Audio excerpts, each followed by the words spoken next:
Man.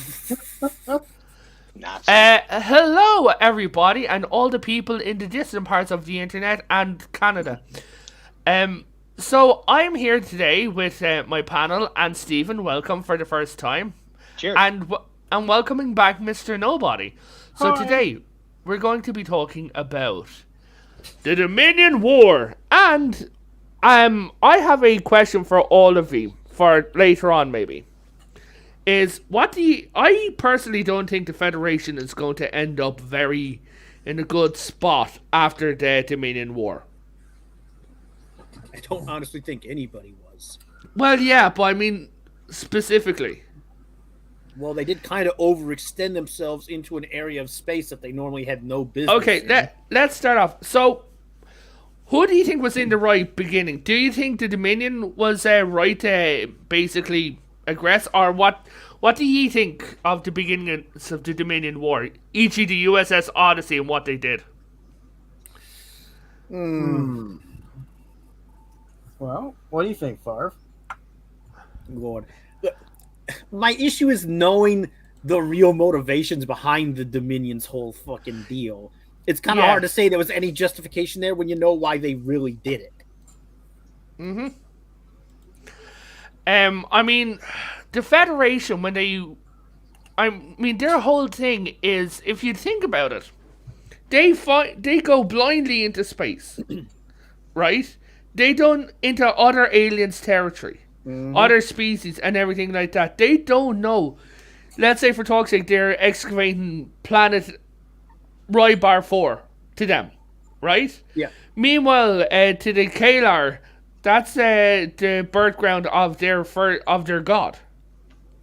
I mean, if you want to break it down, the Federation violates the Prime Directive all the fucking time. Yes, looking at you, Janeway. Looks at a certain Star Trek movie. One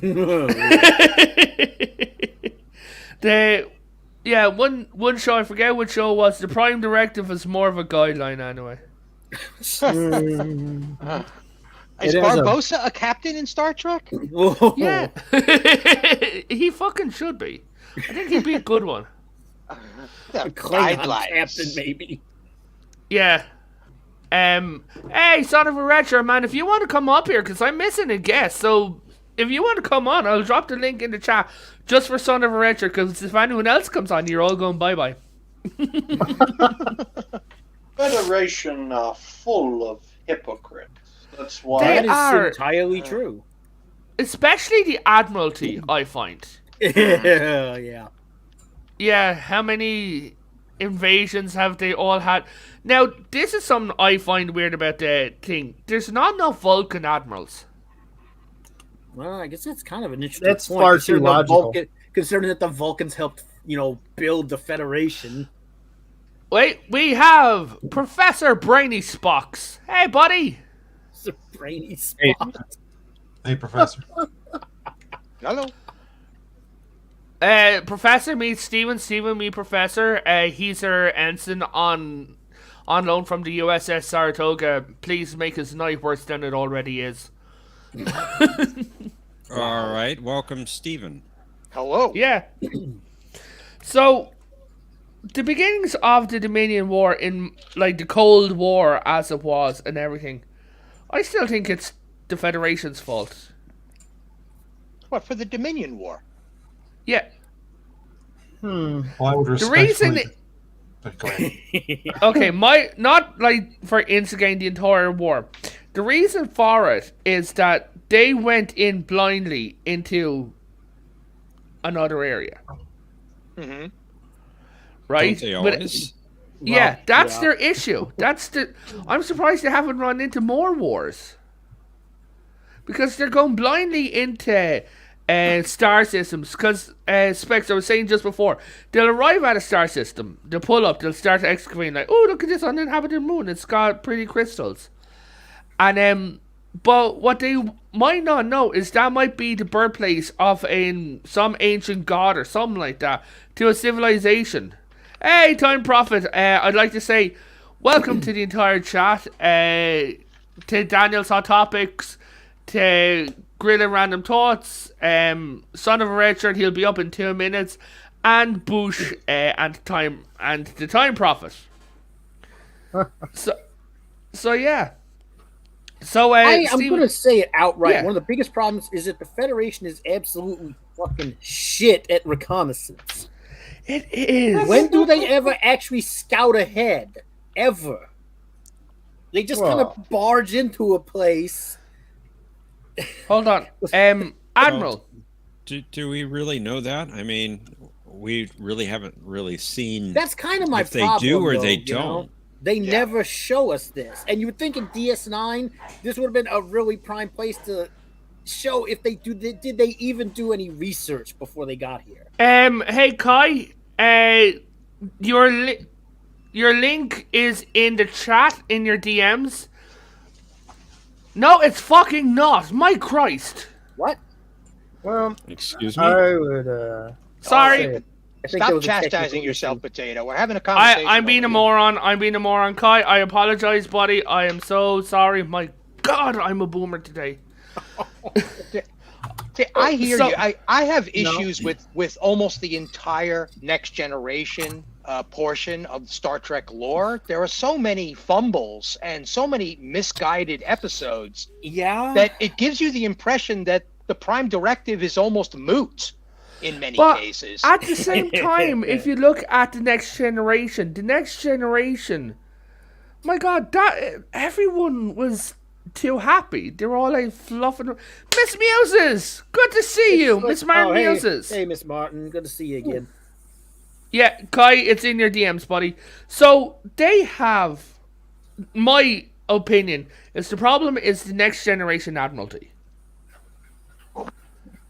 They are too pacifists. They grew up in an unprecedented time of peace. That's a Well- pretty good assertion of it. Yeah. Yeah, I guess, so sort of. They did have the Klingon War sometime during Yeah. their at least Academy days. John, Professor, guys, would you guys like to chime in? I think I've spoken over you for a minute. I'm not sure about the Admiralty having seen the Klingon Wars. They saw the Cardassian border wars, didn't they?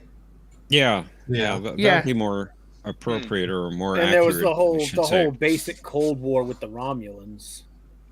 Yeah. Well, the Romulans were very quiet for a Mhm. long time. Was it 53 years, John? I think 50? so. Yeah. Yeah. Smart. Yeah. Those Romulans. I know. But the thing... Other than when they attacked Khitomer, of course. Yeah. Yeah. Now, one of the things I don't get about the Federation is why don't they have anti-cloaking technology? Yeah, that's what I mean. There's so much tech. I mean, you would have and thought God, it would have been something they'd wanted to develop, especially since the Cardassians have cloaks too. Cardassians, Klingons, and the Romulans all have cloaks. Like, So three of their major opponents use cloaking tech. it's like, sir, can we build an Wait a minute, anti-cloaking wait a device? minute. I would say Hold on, that Cardassians didn't have cloaks except when No. they Yeah. did that one operation. with Yeah, well, Telshir. but that's what I mean. They were still using cloaks, though. So they've had three major enemies use cloaks. Yeah. It's Yeah, something you would think that there would would've be thought some about. sort of like field generator or something in the just a field generator of some kind around a planet, even in a form of satellites at a border, so that they could see, and it would just create particles that would bump out of the way or something, just to show Oh, that hey! invisible somethings are there. Hey, Gap Gap. After Dark. Good to see you, man. Please, if you're not subscribed, hit that subscribe button and flick that like button as well. So Time Prophet says the Romulans and Vulcans were related in the original series. They look very similar. Yeah, they went hard on that in Enterprise. They literally basically proved that whole theory, confirmed it in Star Trek Enterprise.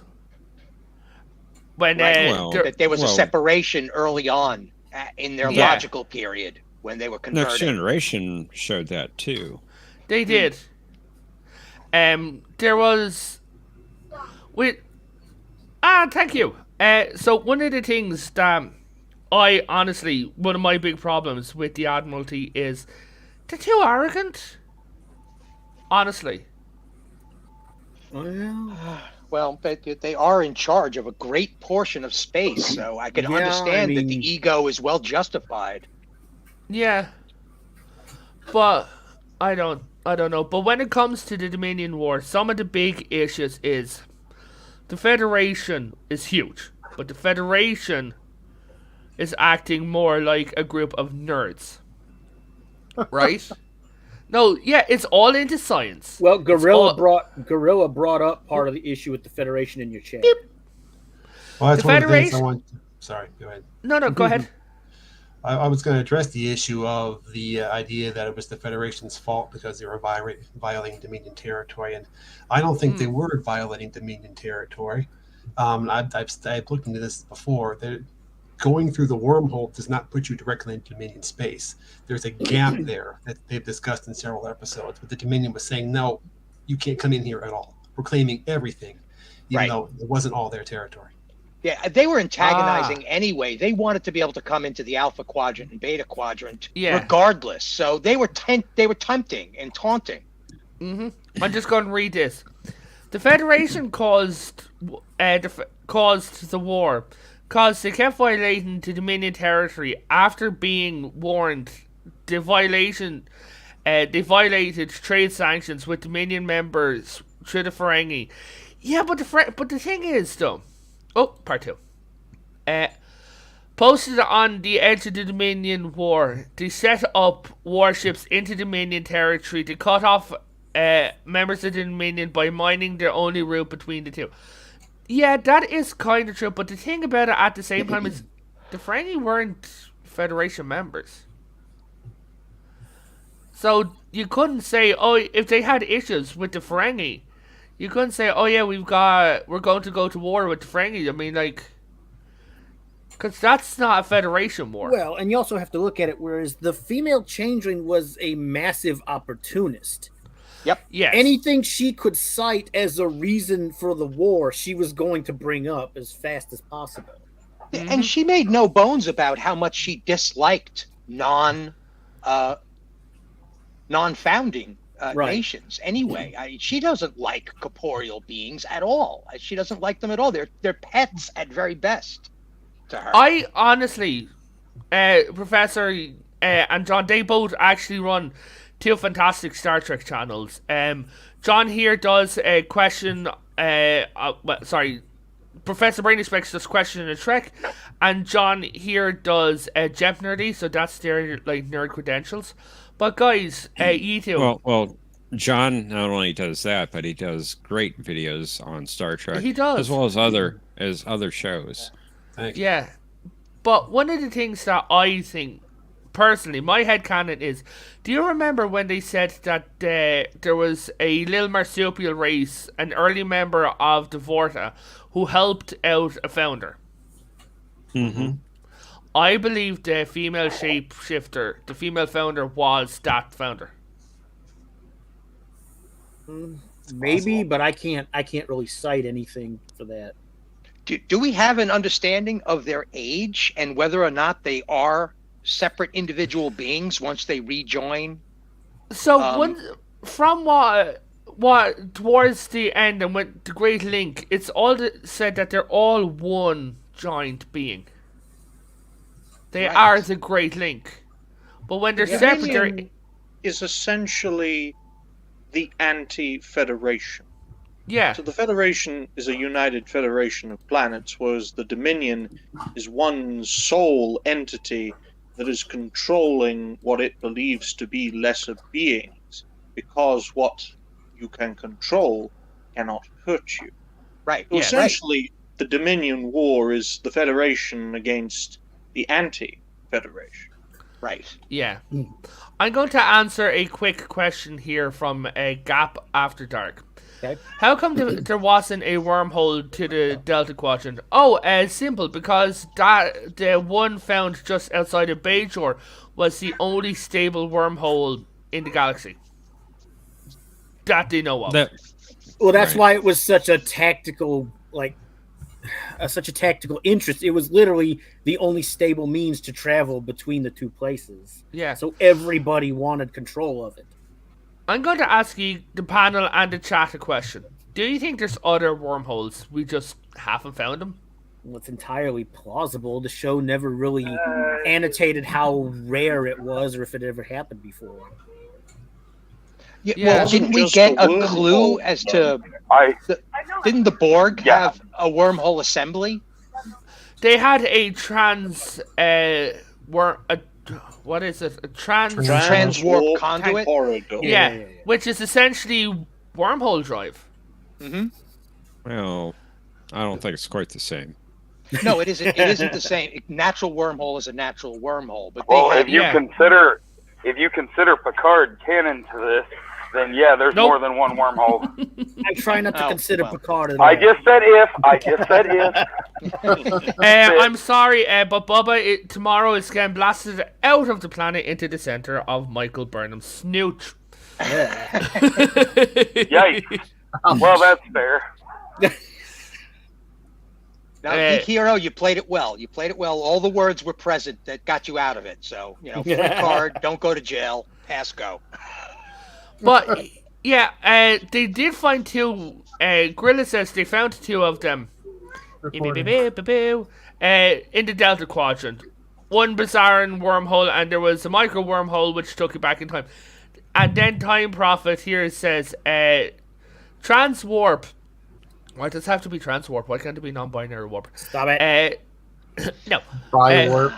Is warping space, so it acts like a wormhole. Now, one of the issues when it comes to warp is every season, series, nearly has its own warp. Mm-hmm.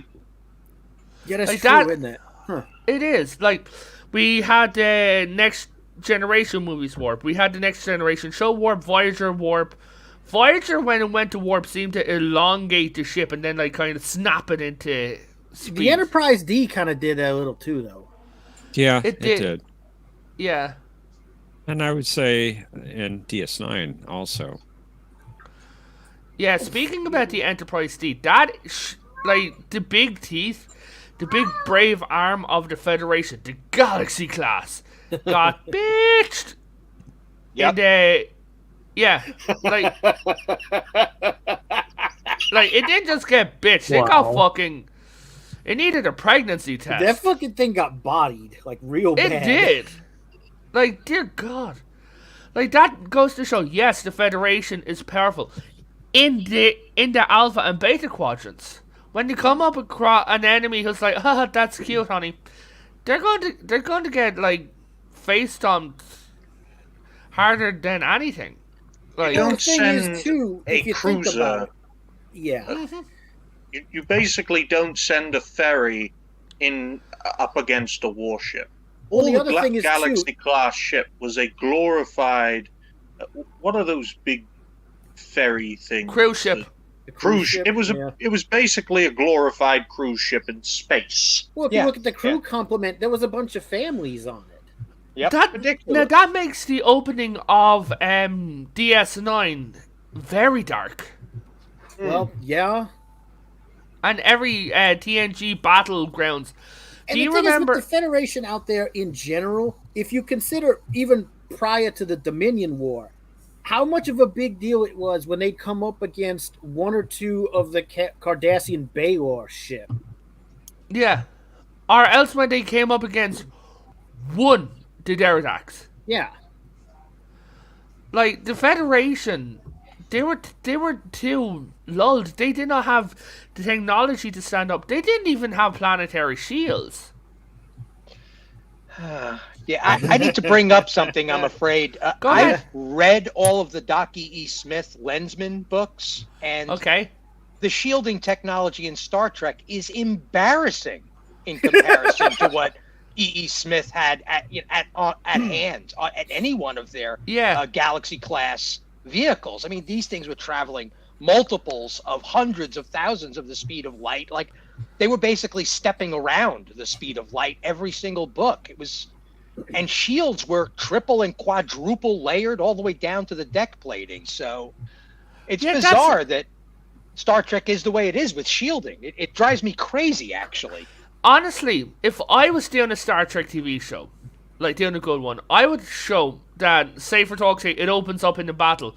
We go to a planet, and the planet is covered in layerings of shields, multiple layers of shields.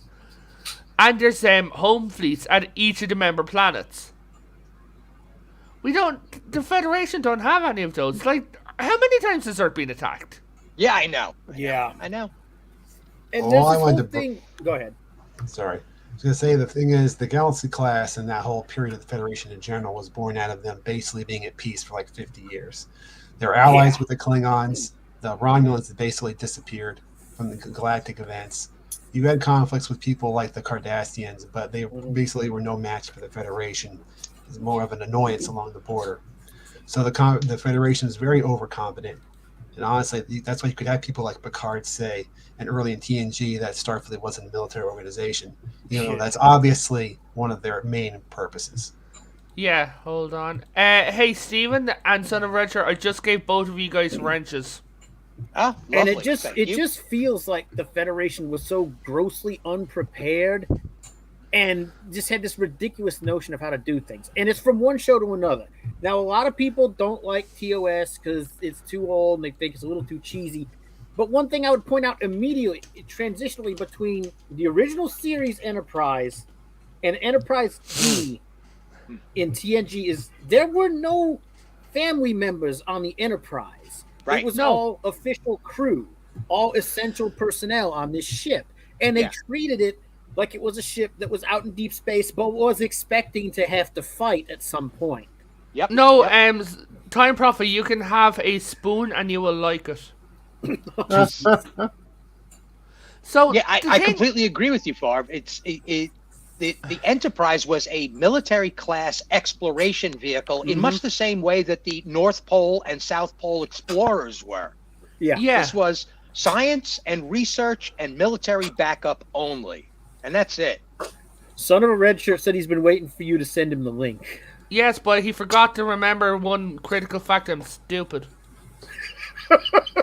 Well, Oh. Potato Someone Head. clip Oh. that, please. That's not hard to forget, actually. Guys, I'm Yeah. a vegetable. Like, come on.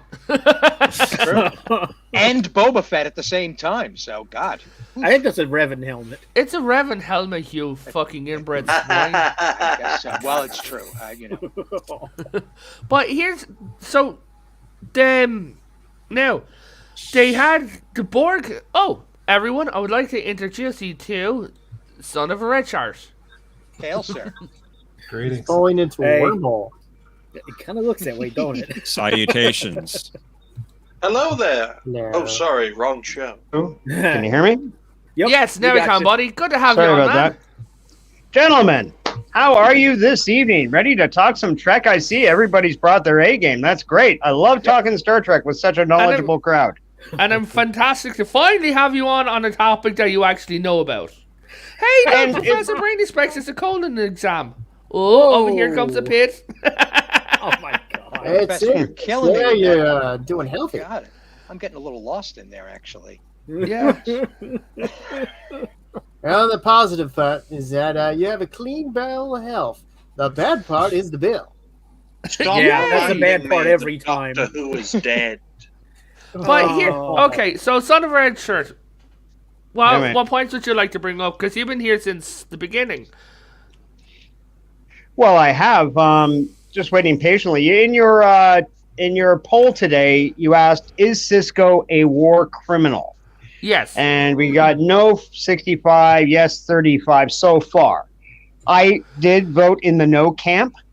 I don't consider Cisco a war criminal because, from the Federation's perspective, the side he was on, he isn't. Now, he did do some illegal things, but The reason- does that make him Did he? an actual war criminal? If He you gassed- sorry, when he was chasing down his I forget his name, the Marquise guy, his Javert, right? oh, When he was- yeah, I know you're Yeah. talking about Michael Eddington. Eddington. Michael Thank you. Eddington. Thank you. Yeah. when he was chasing him down, he basically he nuked the planet. Essentially, he altered the atmosphere. Did he though? He altered the atmosphere. He didn't make it completely uninhabitable. He never. There was no. And this I do think is a bit bullshit. That there Yeah. was no animal life on the planet that would be affected by such a drastic change if it was made unfit for humans. You figure whatever passes for dogs on that planet would probably get sick too. Hey, but hey, okay, hey, they hey. never did address that. Hey, Yeah. Richard, you dogs are 100% good boys. Okay, they're immune from everything. You've clearly never played a Resident Evil game. Oh, You Well, shut yeah. But um, is not a war criminal because he won the war. Yeah. Well, That's there an is interesting way to look at it. Yeah. justification. Yeah, that tends to be how that works. Like, His actions Okay. were on the side of his team. If you're Audie Murphy and you kill 30 people in a trench, you don't have to stand trial for murder. You don't. Well, let's be You still fair. killed 30 people.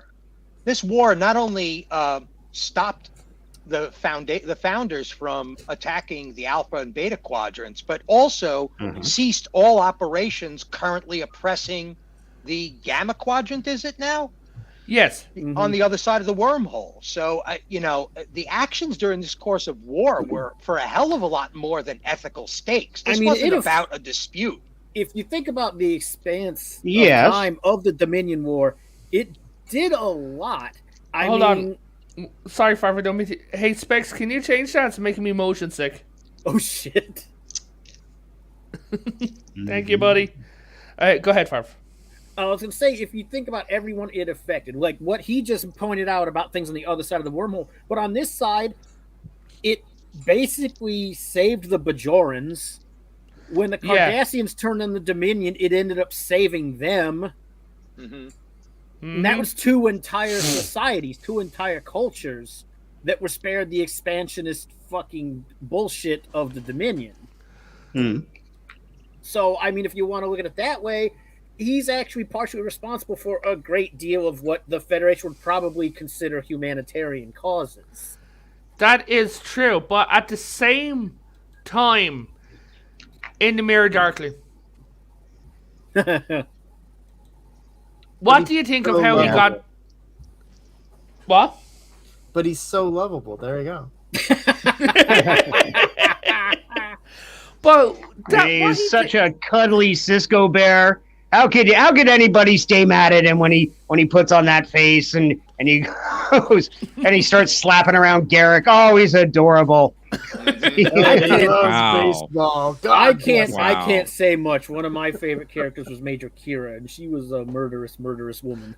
Oh, I think that by Sure. admission, by open admission, she was a terrorist. Yes, like openly. Yeah, but I really, think that right there is a great summation of the show. How different and everything was in just that one character, Major Kira. Have we ever had By a the way, terrorist? I had forgotten how much of a badass Cisco was. He took out like 12 Dominion guards like on the bridge of his vessel. I was like, damn, this guy can kick it. Yeah, but here's the thing. At the same time, what I'm going to make a joke is when Farr first saw Mirror Universe version, Farr gained 4 extra inches on his right arm. Jesus Christ. But when it comes to Cisco, Sure. he is the antithesis. Did I say that right? It's the antithesis, but you're close. Antithesis, yeah, very cool. Of what Picard is. And I was saying this I can agree with that. backstage. I was talking to someone, and I said there comes a point when you don't need a fucking diplomat. You need a man who's willing to pull the trigger, and Cisco is that man. Oh yeah, because yeah. at the end of the day, the Dominion had no interest in diplomacy. No. Well, let's see. I likened it to like this. I said the original series was like Wagon Train, and DS9 is like Gunsmoke. Yeah, Yes. that's pretty freaking accurate. Okay, Have any of you guys ever seen Gunsmoke? I own a bunch of it. Hold on, I'm Have going you to seen end it? the poll. Yeah, I've been watching it. Okay. I'm I'm asking going to because end the sometimes know a people lot of buy Gunsmoke. shit. Sorry, Potato, I didn't mean to interrupt. No worries. was just asking I'm a question. ending the poll. Fuck it, I'm starting a new poll. Yeah. Okay. Yeah, I don't buy anything I'm not going to actually watch at some point. Yeah. Yeah, I think Cisco's position versus Picard was pretty much solidified in the first episode. I mean, it was part of the two-episode because movie. he was bitching Picard out the first time they met. Yeah, and even after he grew a whole bunch, with his son and being a commander and finally understanding about leadership and death and mortality, even then he was just like, you know what, Picard, I'm sorry. Still, line in the sand.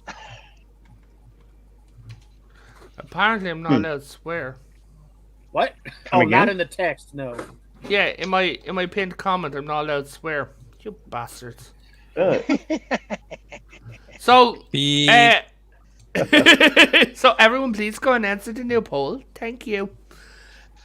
So one of the things I loved about Cisco was his hatred of Picard. Honestly, I that kind of immediately had him grow on me when I first started watching it too. Actually, yeah, like Picard.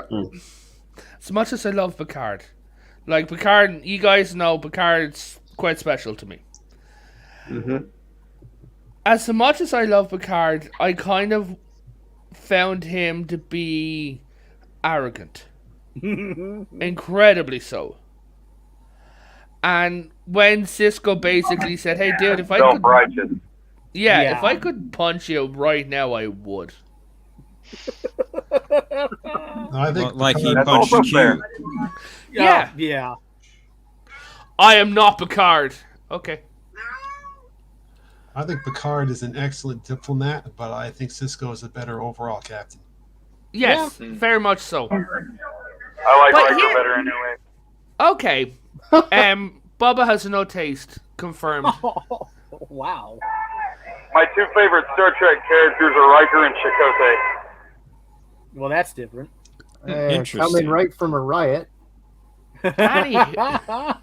Yeah, he's in a kitten farm and he's got weed whacker. Oh no! Yeah. Look, dude. No, after that one horror stream I did, no more of that kind of shit. So here's the thing. A weird hypothetical. What if Picard during the Dominion War, Enterprise isn't destroyed, right? Picard gets made into an admiral. Cisco now gets the Enterprise. What do you think happens? Well, how many bodies are they allowed to show on screen? How many can you fit onto a pig farm? Well, a That lot. depends on how actually. many the pigs have eaten by then. I I think the think proper answer to this question is more than you could possibly imagine. No, but what do you think Cisco would do at the helm of the Enterprise? Oh man, I'm so I- accustomed to him being the way he is. I'm not sure. I don't Picard think was his on an entirely personality different fits mission. the Enterprise. Yeah, Probably indeed. not. Really. Yeah, I think Yeah. Picard was on a very different mission. It was more of a diplomatic exploration in comparison to Kirk's hard-nosed exploration. Yeah. And Cisco basically got put in a position where he was playing border guard to a hostile system that just broke out into full-out war. Yep. Yeah, he was an occupy. He was McCarthy in Japan. Wow. I think Cisco is the beginning, not really the beginning, but showing that there's more militaristic people in the Federation than we give him credit for. Yeah, well, I just feel like it's one of those things that the Federation, and I wouldn't know whether to chalk this up to a societal thing or like the whole Admiralty influence that you said, but I feel like Yes. there are a lot more than they like to talk about. They don't like Tim- people to catch on to that. Yeah. Hey, Bad Wolf, to me, honestly, the yellow shirts are literal soldiers. Like Favre, like yourself, if you'd have joined the Federation, given your veteran status, right? And again, thank you for your service. Thank you. You would have been a yellow shirt. You would have been security. Yep. Whoa. Basically, I mean, anything else probably would have drove me nuts. Oh, hold up. We got someone backstage, and it is... Backstage, really? Whoa! Backstage, you say? Nothing We haven't black talked about back Cisco. here. Holy Ooh, How I many didn't know we people had can they one have there. on this Dominion thing? War. Wow, Long Kai. time ago in a galaxy far, far away. Is I that think you you, got- General I think you got- McConnell? I think you might got your wires crossed over there, Grandpa. Wait a minute. Did that mean I came in on the white stage? Because I had the white background. Yes. It's always the green room for me. If Picard had been at the wormhole, we'd all be under the rule of the Dominion right now. Probably. Punk That ass. may not be inaccurate, really. Yeah. He'd be over there being a fancy boy and then get Hold on. punched in the Hey, face. how's this setup looking? Is this too Looks much? nice. Yeah, that works. That's We know right. Potato pays for StreamYard, folks. Yeah. Yeah. This is the I largest spent panel all- I've ever been on. It's one of the It's largest like we're the panels I ever Sci-Fi had. Brady Bunch. Oh, Monday, Tuesdays, happy days. So, Kai, my God. what do you think of the Federation's handling of the early Dominion War? The early days were not happy days of the Dominion No. War. No, they were too. They Joe Biden? underestimated their opponents. They thought, hey, these are decent people, right? Like, they don't want to fight, but they did want to fight. And they did not properly estimate them. Fuck. I'm going Got to. infiltrated like a bunch of bitches. So I would have appreciated a. So you know the way that we got the Dominion War airships, the Voyager, the Intrepid class, the Saber class, the Norway, the Sovereign class, for God's sake, right? I Yeah. would have appreciated, like, you see in engineering, say a captain in the engineering corps, and he's looking at this Galaxy class that's after going up against a couple of small Jem'Hadar Hijet. ships, right? So he's Yeah. standing, he's looking down, and he's like, "What is it?" He goes, "We need new ones." They're like, "What are we going to do?" He goes, "Just looks." He goes, "We're going to give this thing everything they told us we can't have." And that's it. And he turns around and he goes, "Hey," "get to Laura." And it's like, "Why?" He goes, "She had a couple of ideas, something called the Sovereign Project," and that's what would have brought us on to Star Trek Voyager. What was Yeah. Aside, in terms of design with DS9, I gotta honestly say, like, in terms of design, like, the Cardassians and the Dominion, the Jem'Hadar in particular, had some of the most badass ships in that entire thing. Yeah. Yeah, The Federation, literally, they were just sending in more of the same throughout the entire thing. oh yeah, I say definitely. bring back the tube ships. Like even towards the end of the Dominion War, in the big battle, they had bloody Miranda classes. I know, I remember that. And you Yeah, think it well, was what's wrong with the slaughtered Miranda Wolf- class? Well, Miranda it's a class great is ship, forever. but it's a science vessel. It's the same reason they were getting slaughtered at Wolf 359. They It's kept the sending in fucking old red ships. shirt of all Starfleet vessels. It's the ubiquitous. It's everywhere. It's been around forever. Yeah, I exactly. love that. I love that class. The Miranda class is my favorite. I actually have a model of one sitting here on my desk, but it wasn't fit for that kind of combat. They just kept Yeah, sending I don't it in. understand why we never saw some of these vessels with alternate beefed up designs, like exactly the same Bad wolves, yeah, profile, basically. but with just did. heavier plating on the outside so that they could do stronger shields to protect the Yeah. interior. Well, Something. their crews, No, their crews were a lot smaller. Yeah. yeah, Yeah. we did. So Practically basically, big fighters. a lot of the ships you see, like the Galaxy squadrons and things like that, from about the time they switched into the Voyager uniforms, going towards the grey uniforms, a lot of those ships they're called Dominion War variants. Yeah. Right. Well, Like you they- guys notice how in the series you very rarely saw things like a Constitution class, Right. whether in Yeah. TNG or Deep Space Nine or Voyager. As a matter of fact, I don't think you ever saw it in TNG or Voyager. Possibly in Deep Space Nine when they were harvesting ships for those big battles. There might be a And Might be a Connie or two in the background. Might be. I wouldn't swear to it. But at the end of the day, I think Star Trek, the motion picture branch, claims that Connie, the Miranda, and the what's the workhorse? The Excelsior Oberth? class. Yes, yeah, Excelsior. No. Yeah, it's like not in the Oberth class too. Okay, yeah. Didn't they Sorry? retire that whole model? They from did, production? because if you Yeah, they did. remember, in I forget which Star Trek it was. They had- Discovered Country, they- I think. Sulu Yeah, was on Excelsior. The Enterprise was Mm-hmm. like the chair was falling apart. There was holes in it.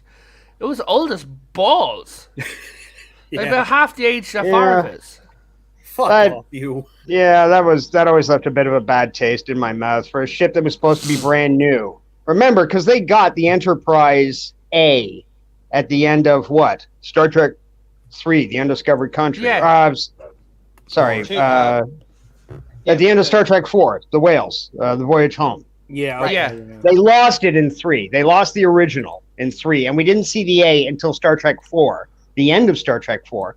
And then the A, the first thing we see is like, you know, it's such a piece of shit. Not even the fucking tablets work on the thing. They pop open when you press down. It was a bunch of Yeah. ridiculous shit under there to give the sense of they're working behind the 8 ball. They've only got a skeleton crew. Things aren't working right. The shakedown didn't go as planned. They even said it was the shakedown. They had the shakedown Yes. tour. I remember Scotty's log was at the beginning saying, they thought you'd go for a shakedown. Well, yeah, fucking assholes. Yeah, bust my ship and yada, yada, yada.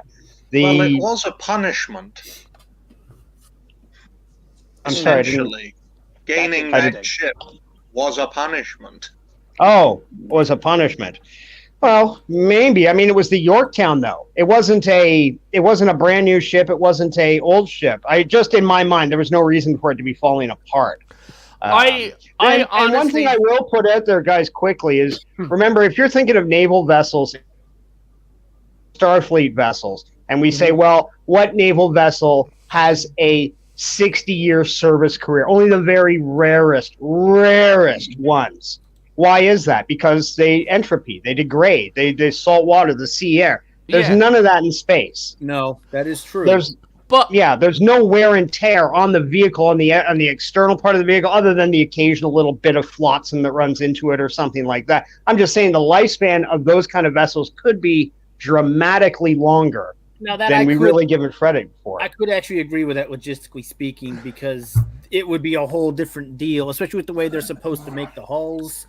I Yeah. mean, Well, it depends on how modular the interior design is as well. that too, actually. Yeah. well, isn't Yeah. from from the Next Generation era? Aren't those ships basically meant to be popped in and out depending on needs? Yeah. Well, I know that in the Starfleet books I got a couple of scattered ones. I like ship design and stuff like that. And I can't say I've read any of these books recently, but I remember one Wait, was you can saying read? part of the. Yes, I can, Dialect. Thank you for having me on your show. What you were saying? Excuse me. That the ships were designed. Remember, the original Enterprise came out in the 60s, the design, whatever, and they weren't thinking of a long-running series. When they started running the series and they started thinking practicality, they started talking about whole switchable everything. Like you could take, it was modular design, you could bust out things like the Miranda class, for example. You could swap out a photon torpedo bar for a sensor array, for a deep space antenna, for a whatever. And that's how we got horrible ideas like the USS Grissom. Yeah, but here's the thing, though. In my Yeah, the one that the bird of prey nuked in the beginning of Star Trek. You know what? The Grissom, the one thing I would say about that, and I didn't think about this until Next Generation, that would have been cool to see a saucer separation and the top of that thing come off like a Romulan warbird, leaving the boat behind to blow up as they try bravely to make their escape and they kind of barrel roll into the planet accidentally. But you know what? Like, talking about saucer separations, you know what would have been hilarious? A ship that we didn't know had saucer separation, suddenly saucer separates, and you see Captain and he turns his head and he looks and he goes, what? they can saucer separate this whole time. We can do. Someone on the same class go, we can do that, and they're like, yes, sir. Why didn't they ever mention that before? Bad intel, apparently. They wanted us to die. Actually, they knew about that for years. And Matt Jeffries' original schematics point to where explosive bolts in the neck of the ship would be to separate it, to use the saucer as a life raft. Son of a red shirt, can you change your avatar because I'm looking at the live stream and you're white nippling? Oh yeah, you don't have an icon. Where? Oh, I see his icon. Oh yeah. No, it's like you a see broken it in image. StreamYard. Yeah, we're looking at StreamYard. Oh, sorry. It is weird. Yeah. But Kai, you were saying? Oh no, I was just saying. Yeah, it looks like a broken image. There it goes. Is it back? It's Nope. getting there, yeah. Well, give it a minute. Yeah, just give it a Oh minute. yeah, There it you're goes, good. Yeah. Looks There good. we go. You got it. Geek Hero, same thing. Your avatar is white, but that may be a choice. Here. So, We're allowed what do you choices. think of the crews The and Time how fast? Prophet, the Time Prophet brought up something about the whole saucer section thing. When saucer separating, you don't have warp drive, though only impulse engines, so you would be stranded. That is true, and that's why solely every time my ships saucer separate, I always make sure all my friends are on them. Cause fuck them. Well, but if the engine part explodes, you can get away from that. That's what you want. I think that's predominantly That's what why it was it's a life for, is if raft, your 'cause warp there's- core was about to fucking go on you. Yeah, but separating yourself so- from the explosive. well, I honestly think, talking about the Defiant, I think that warp engine would have been put into Galaxy class, Sovereign classes, any ships that can saucer separate have their own miniature warp engines in the saucer sections from then on. Yeah, because the shuttles have them, right? So why Yes. wouldn't there be some sort of nacelle Actually, built the into the runabouts. saucer section? Yeah, the runabouts did have them. That's not a bad question, to be honest. This is what I mean about the tech in Star Trek, but we're not talking about that. We're talking about in canon, in universe science. Yes. So, period. So they End of sentence. They incorporated the idea of a small warp nacelle in the saucer in the Prometheus class. So when it separated Yes. three parts. Which I think really goes to show that they were quickly working shit out in during the whole Dominion War and everything. But the question is, what do you think of how much leeway they gave basically cadets and trainee crews and brand new crews during the Dominion War? Look at, what's the name of the other Defiant class ship? Valiant. Yeah, the Valiant, run by Red Squadron. That went so well. Yeah, but come on, that was a oddity in itself. The whole idea that you get promoted faster in times of war is not new. They've been doing that for hundreds of years. That's when most promotions happen. That's when most advancement coming through. And that's why I became God Emperor. I got promoted A lot of really new fast. openings during those times. They were, sadly. Yeah, that was another thing. They had to fill the ranks. Right. Yeah. So, but I've honestly, got a question about military advancement. Okay, in First Contact, Picard is really gung ho to go and destroy the Borg as soon as possible and by any means necessary. Right? That's what's basically laid out in that story. Where was all the military action, along with him in high command in the Federation? I don't understand. They just faced off of something that would have destroyed them, and So now they got the Dominion as well. So, so from what I understand, basically, what happened is Picard was written to be going through a PTSD episode. That's why Picard was ready to kill at all costs. Very bad writers who never served in the army writing about something they don't know about. yeah, one would have thought he was beyond that. You And he would have. was sort of. Beyond PTSD? No, I don't mean beyond PTSD, but beyond the length of recovery it actually took in film. That he would have noticed it almost immediately and just philosophized himself out of it. Yeah. Which he kind of did. Sorry, just to get it straight, are you talking about him accepting the death of his brother and nephew? Or are you talking about... I'm talking about his actions in the movie First Contact, facing up against the Borg. I would go so far as to say that she may have antagonized that behavior in the first place, you know, to kind of get him to be irrational so that he would make a mistake. So that is possible. Can we just talk about Picard for a minute? So, given it in the space, I know, it was wonderful. In the space of a few years, right, Picard has gone through, first of all, having to work with Riker. That'd give anyone PTSD.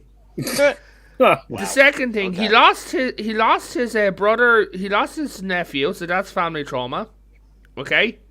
Then he went through Inner Light, so he lost his entire family again. Right? So he lost his wife, his children, his grandkids. Okay? So that's 2 family traumas in the space of a few years. Oh, and then he became a Borg. Then he got back from being a Borg.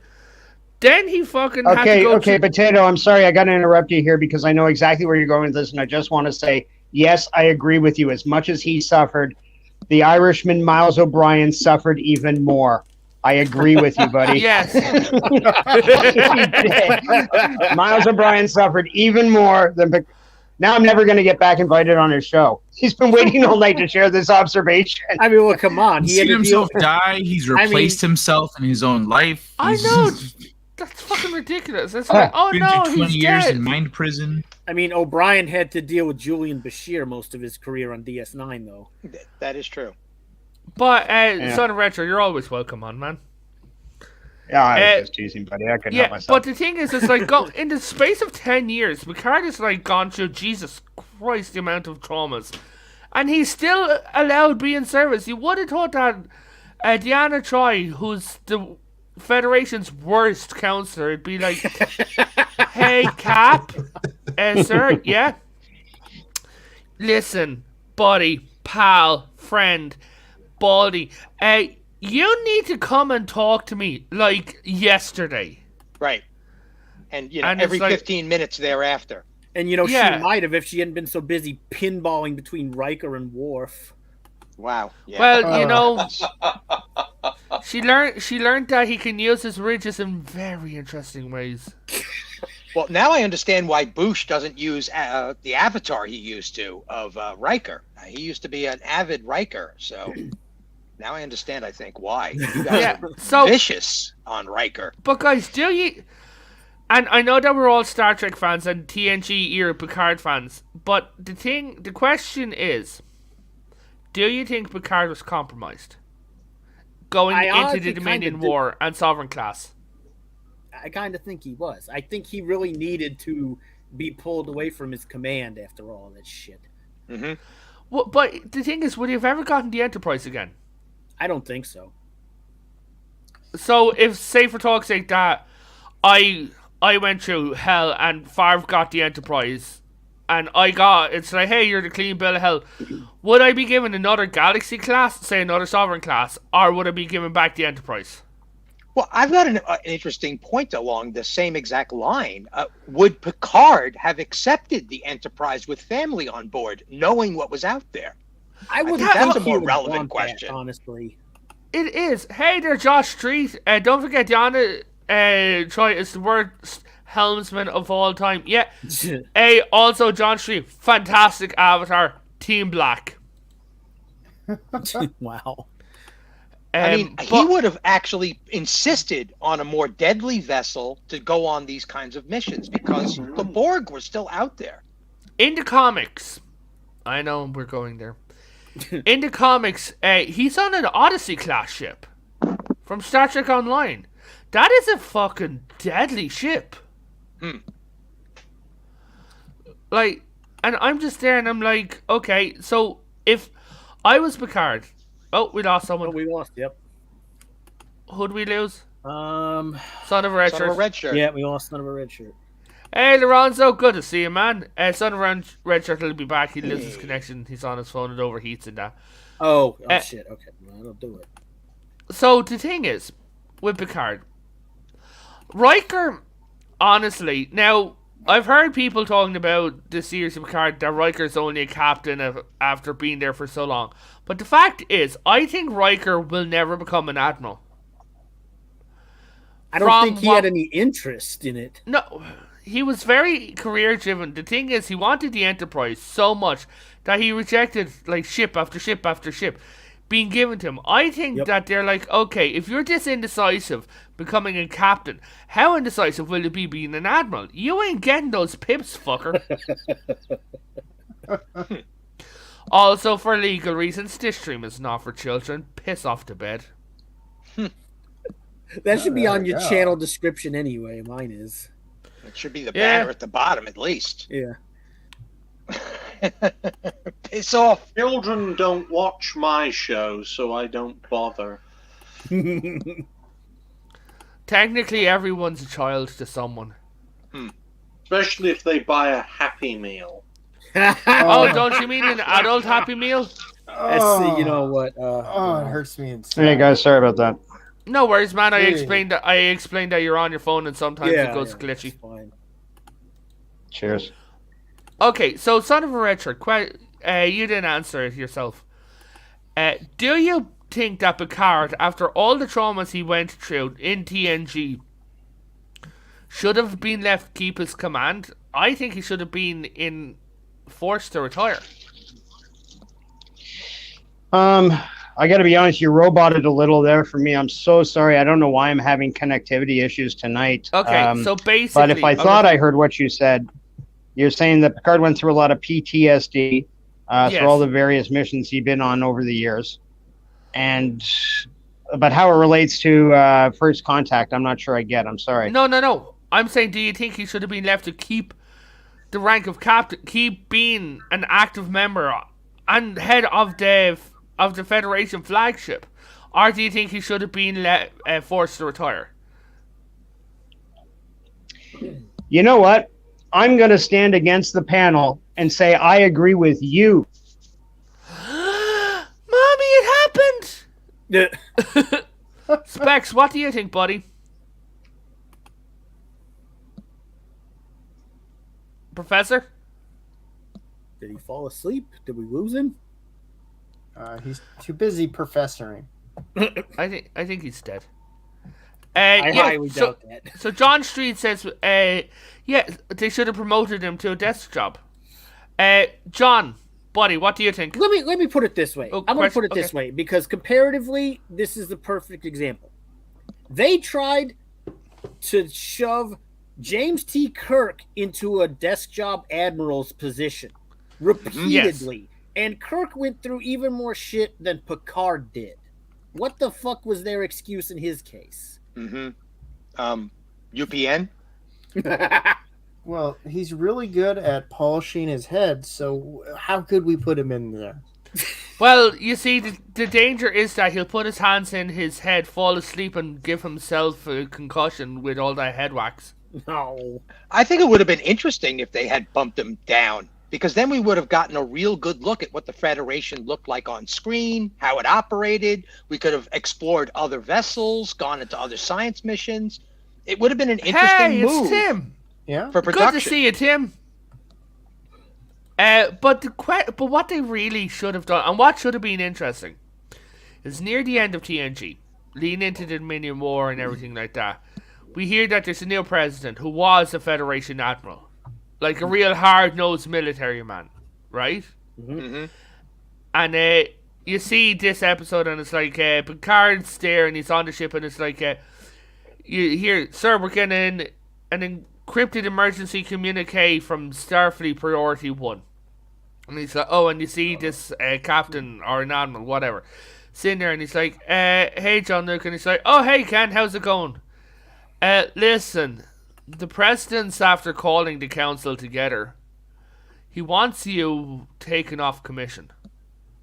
So what do you mean? He goes, he's after looking at your record, and he's ordering that someone else be given the Enterprise. Who?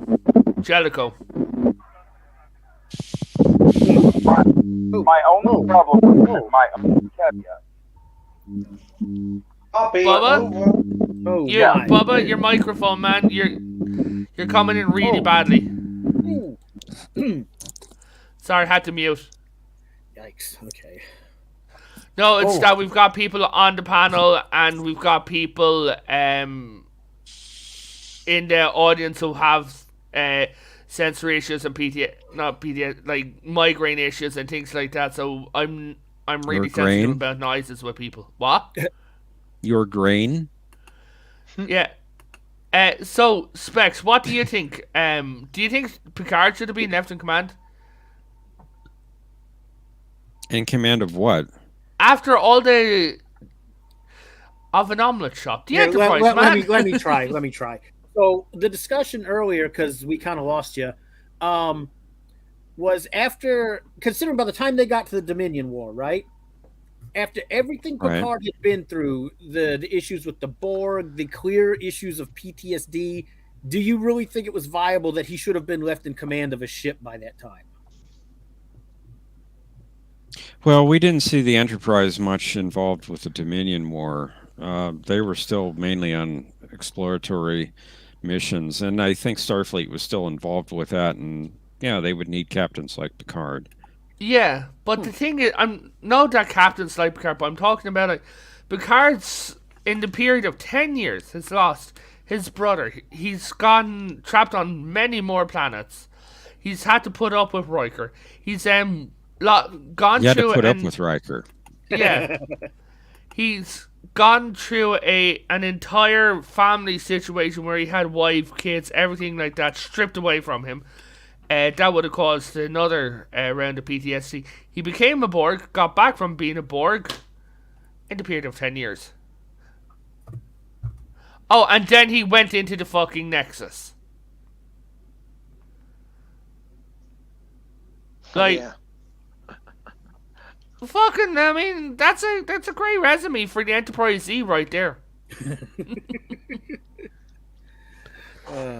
Wasn't he captured by the Romulans at one point too? Oh yes, that 4 lights. Yes, there we go. Another thing.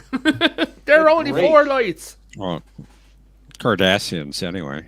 Mm-hmm. Yeah. So Bubba says the war was it was a war. Picard was necessary. Picard was necessary, but looking at him when in First Contact, I honestly think Picard was highly compromised. Even Starfleet knew that they needed to keep Picard away from that situation. They didn't want him anywhere near the Borg.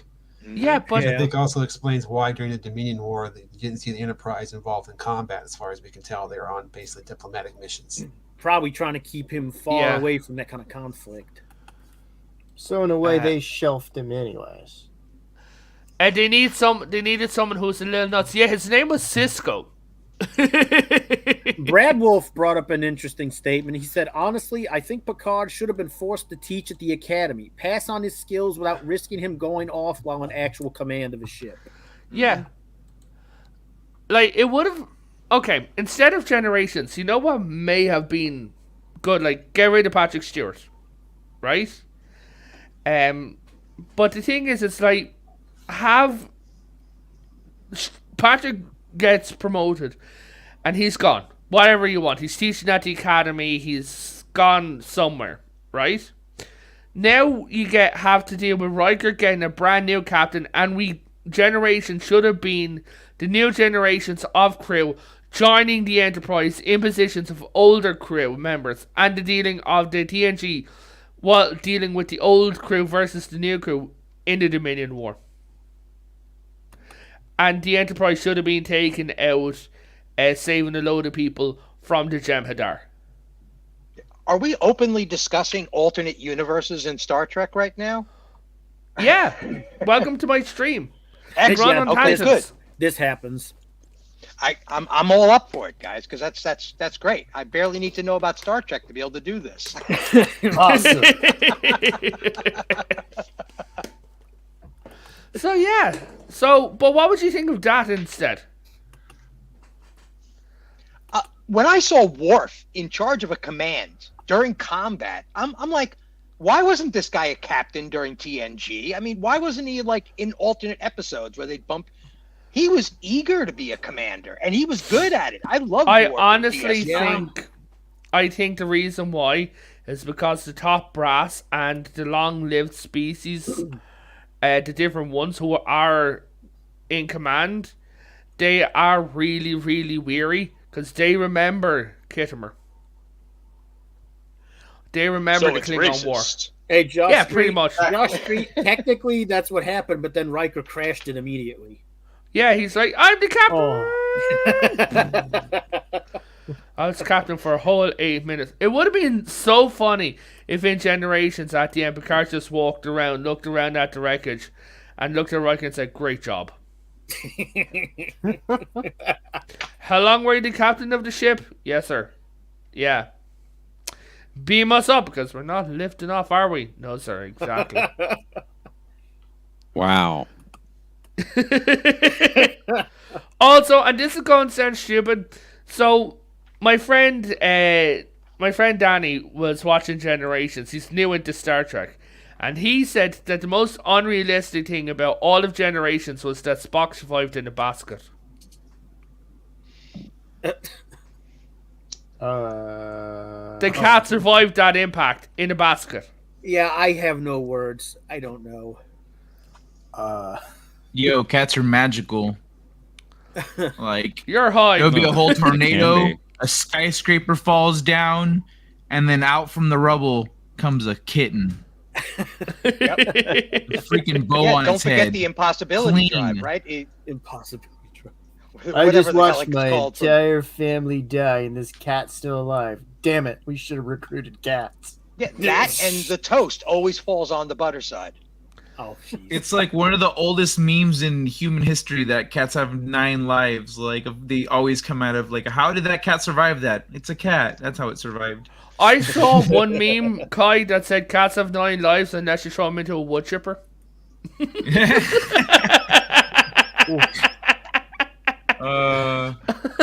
Wood chipper that's minus brutal. 9 lives. Yeah, it just goes from like 9 I to. remember the first fucking- time I was exposed to the wood chipper thing was Jackie Chan Rumble in the Bronx. Oh, They wood chippered a couple guys. They wood chippered a gangster. I remember reading about the wood chipper murders. Well, Fargo made that thing famous, didn't it? we're venturing into things about wood chippers. Back. Dude, Let's talk we don't. about making Cardassia great again with Gul Dukat. No. Oh, No. no, Cardassia. Guys, I think we need to start a movement. Okay? Make Oh, dear. Gowron great again. No, jeez. make Andoria great again. And Doria? Really? Yeah. Farv, think of the letters. I'm not gonna. Why? You're too old? Keep it up. You see, guys, Farv here is 7,000 years old. I'm impressed. Oh, here's a boy. question. Why weren't there any more Elorians in the Federation? Any more what? Most of them were Elorians. wiped out. No. I'm not talking about like joining. I'm talking about since like the NX year or stuff like that, because we knew Earth existed. So what if like there should have technically been a few who over the years joined the Federation, even TOS era. Hmm. Well, number one, the Borg really Yeah. done them in. Number two, they may not have liked the government of the Federation. We don't know about how their society structured themselves. They could have been True. a direct democracy or a dictatorship, even more or an deadly absolute than monarchy. the Dominion. Yeah, didn't they have a pink skin issue? Maybe. No. That was the Chinese. I mean, that was the that was the Andorians. Okay, so I'm gonna say this before we shield ourselves because we're after hitting the hour mark. Hmm. Okay, so in your opinion, now I was talking to Farv in DMs, and when he wasn't bullying me and causing me to cry and question every single thing about myself while I cried into a cup of pumpkin spice latte. Ew. I know, right? Don't drink. So the Federation, with all these ensigns and younger officers who were basically branded by the Dominion War. Afterwards, when they rise up through the ranks, do you think the Federation is going to go military? If you were talking about logical progression, maybe. Yeah, but that's what I'm saying. I don't think that in terms of the lore such as it was being written, that was likely to happen. John, what about they you, man? did have a federation to maintain, and they did have doctrines and charters in place that would not allow such a behavior to happen without serious consequence to the federation. Yeah. Yeah. John, Specs, Kai, nobody, what do you think? Well, I think Ryan as well. After the Dominion War, there would be a tendency towards a more militarized Starfleet. You might see evidences in the last episode of Voyager when there's a Borg ship approaching Earth, and all of a sudden they have a bunch of ships there ready to meet it. That usually wasn't the case before.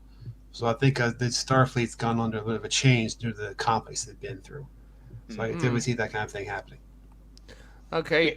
I may have misunderstood the question. You were talking post-Dominion Wars.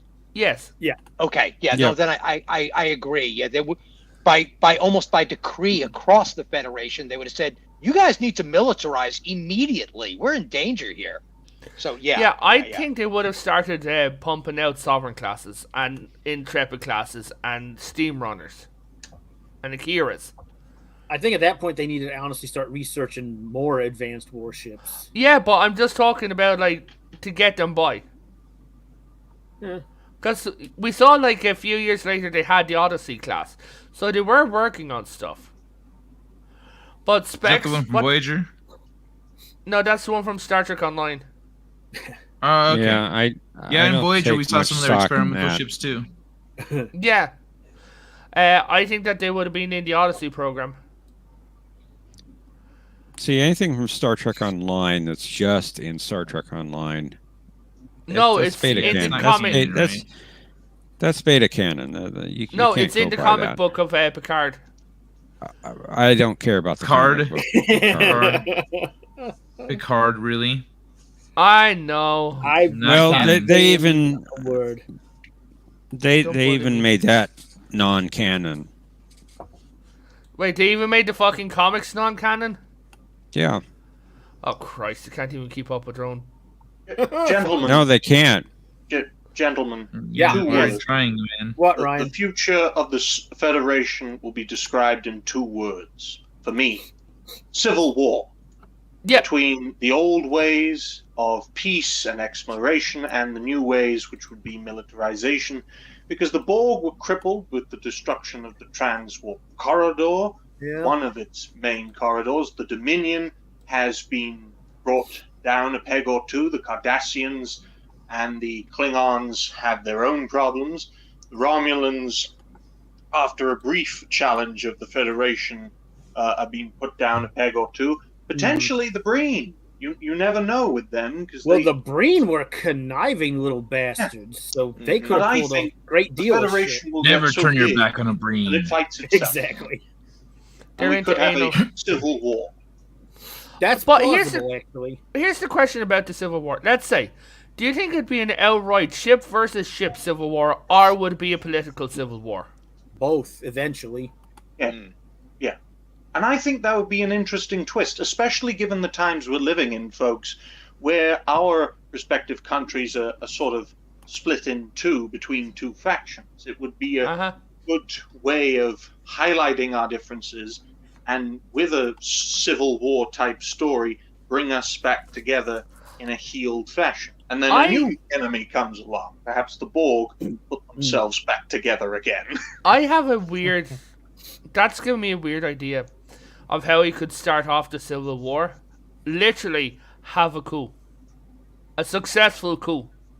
And then you have, say for talk's sake, like the crew out there, and you see captains, and it's like the new Federation, and they're looking at this new uniform, and someone who's after overthrowing the president and installing a chancellor, right?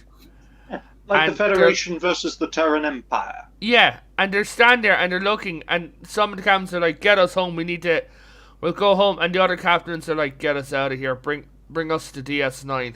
So it comes that DS9 would become the new home of the Federation, whilst back on Earth you've got the United System of Planets or something like that. Earth becomes Terra Prime of a new Terran Empire. Yes. Yeah, I could see something like that happening with so much new unification going on. The center would definitely relocate just naturally. Especially with Klingon members and Cardassian members, all these aliens coming in. But you also have to... Yeah, Maybe on a Deep neutral Space planet Nine. of some sort.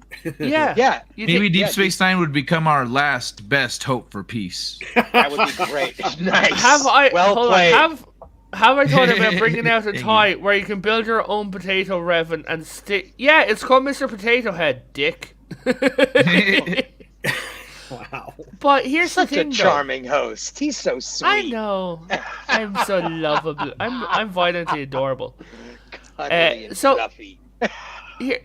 Here's the thing, though. There's some that you're forgetting. How many important races that just say the Klingons have to join the Federation, the Cardassians, Romulans, just say have to join the Federation to survive, right? How many people are we seeing are literally coming from a monarchical system with an empire? There is now a very large population of the people who would be pushing to get rid of the president and make a hereditary monarch. We could be seeing the forms of a quote-unquote good Terran Empire. You mean a multicultural empire? Yes, but I'm just saying like a that... council of kings or a council of emperors. Yeah, led by... Hey, Pacific! Led by one overall emperor. Like, have one guy... Like, say for talk's sake that the leader of this thing is a human guy.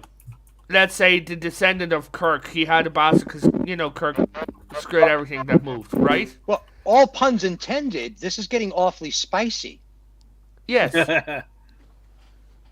Yeah, but I could see it. You know what? Screw it. Let's do that. Ah! Fuck.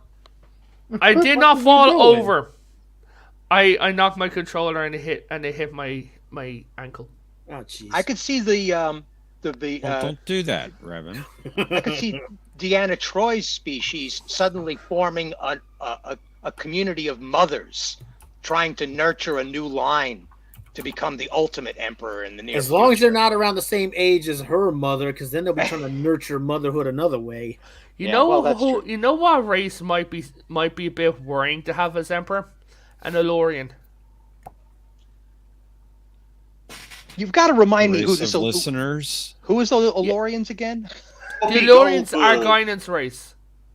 The reason why I'm saying an Elorian is because if he comes onto the throne at, say, they form the throne at 30 years old, that means for the next 5,000 years you could have one man ruling.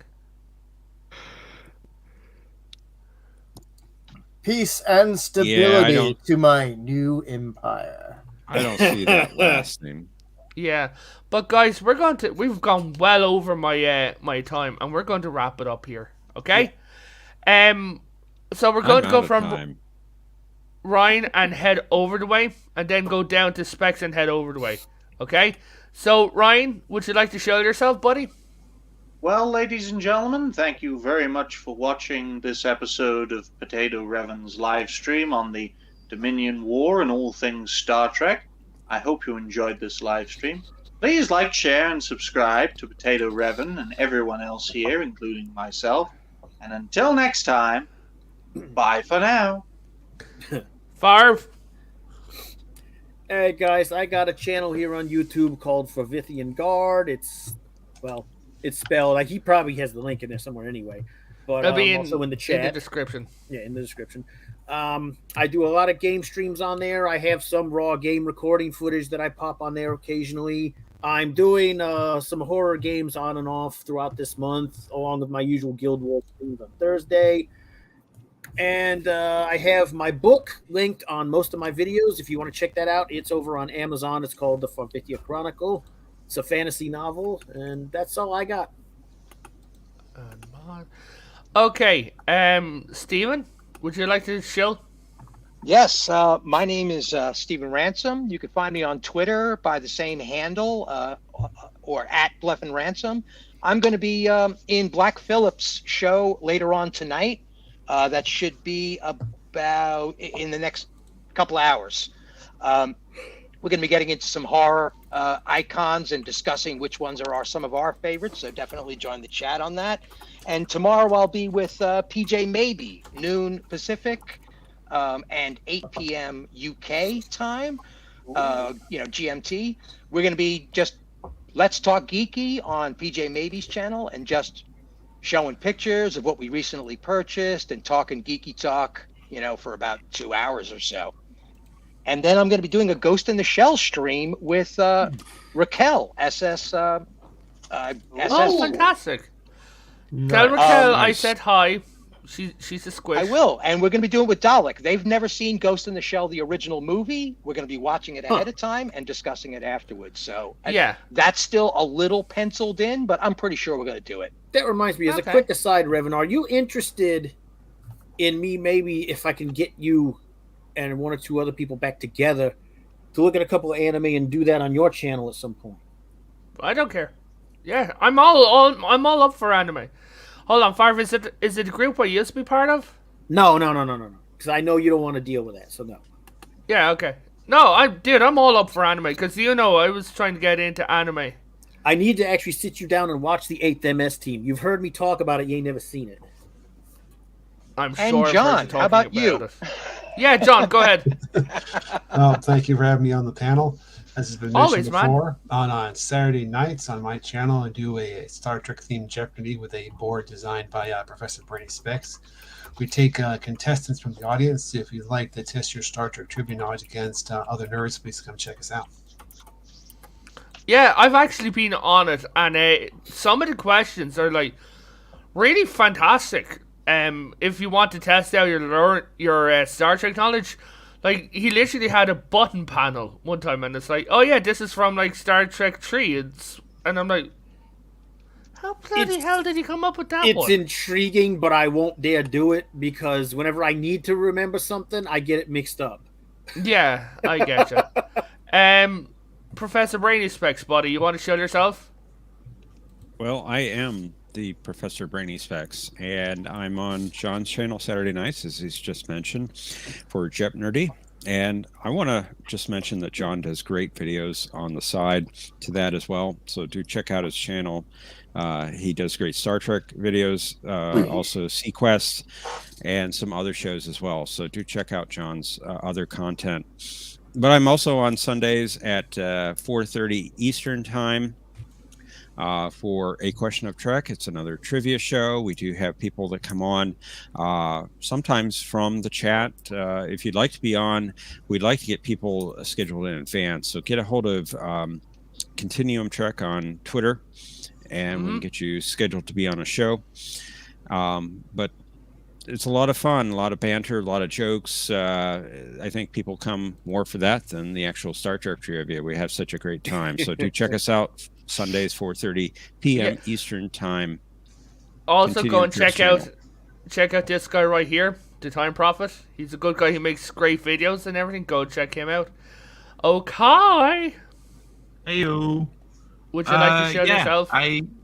I'm going live late tonight at 11 p.m. Pacific. I do a late night show called Late Night Delight, and I also have free short stories on my website if you want to check those out.